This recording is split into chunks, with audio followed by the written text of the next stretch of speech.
Bes. Uy, Bes. Huwag ka naman magalit sa akin. Hindi naman kita trinidor, Bes eh. Bakit ka ba kasi nakipagkonsyaba sa mayabang na yun? Kasi nagmakaawa siya sa akin. As in, Naawa ka naman. Bes, mukha naman kasi siyang sincere. Bes, ako na yung nagsasabi sa'yo, hindi siya sincere. Kulang na nga lang sabihan niya kung madrama ako eh.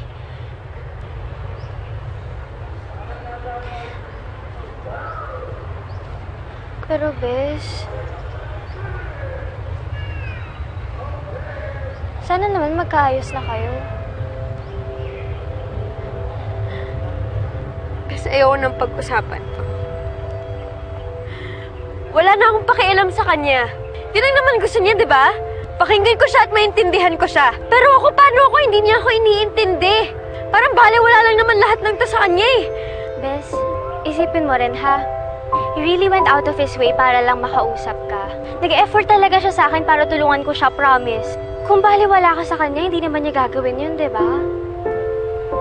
Kaya, Bes, sana mapatawad mo na siya.